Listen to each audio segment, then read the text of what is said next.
ఏదైనా ఒక process start చేసినప్పుడు చాలా ప్రాబ్లమ్స్ వస్తూ ఉంటాయి గదా! ఫర్ ఎగ్జాంపుల్ ఏదైనా ఒక యూట్యూబ్ ఛానల్ కొత్తగా స్టార్ట్ చేయాలి అని అనుకున్నప్పుడు ఎక్కడ లేని డౌట్‌లొస్తాయి. మన మొహం ఎవరు జూస్తారు? లేకపోతే మనం చెప్పేది ఎవరు వింటారు?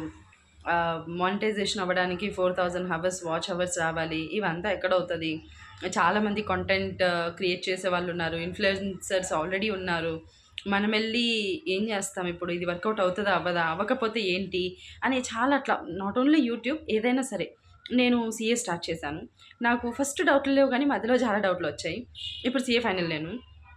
ఈ సీఏ ఫైనల్ ప్రాసెస్ హోల్ జర్నీలో నాకు చాలా ఎదురు దెబ్బలు తగులుతున్నాయి. ఏజ్ కొంచెం ఎక్కువైపోవడం వల్ల పెళ్ళంటారు.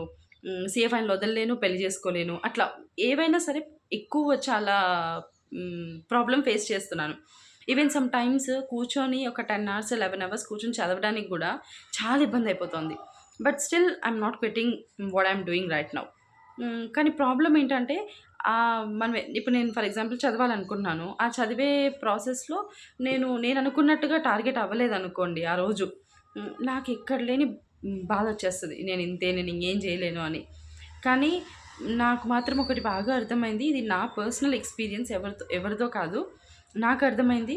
నేను ఇప్పుడు చదవడానికి నా మైండ్‌ని ఎంతైతే ప్రిపేర్ చేసుకుంటున్నానో, ద సేమ్ థింగ్ రేపు నాకేదైనా ప్రాబ్లమొస్తే నేను చాలా ఆ ప్రాబ్లమ్‌ని తట్టుకొని నిలబడతాను.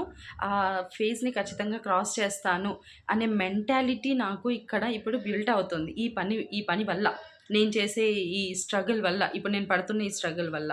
సో, ఎవరైనా సరే ఇట్లా అనిపిస్తోంది అంటే, ఆ పనిని ఆపకండి. ఆ పని కంటిన్యూ చేయండి. మీకే దాని విలువ మేబీ ఇప్పుడిప్పుడికే దాని విలువ తెలియకపోవచ్చు గానీ, కొన్ని రోజుల తర్వాత ఖచ్చితంగా తెలుస్తది.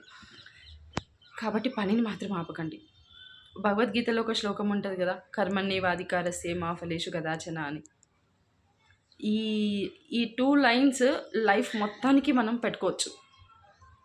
కానీ దాని డీపర్ మీనింగ్ అర్థం జేసుకోవాలంటే మాత్రం మనం ఆ పనిని ఇంప్లిమెంట్ చేసి దాని రిజల్ట్ ఎక్స్‌పెక్ట్ చేయకుండా ఉన్నప్పుడు మాత్రమే దాని యొక్క పరమార్థం మనకర్థమవుతది. కానీ దానికి చాలా టైం పడతది.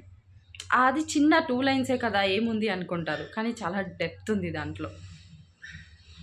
మీరేమంటారు?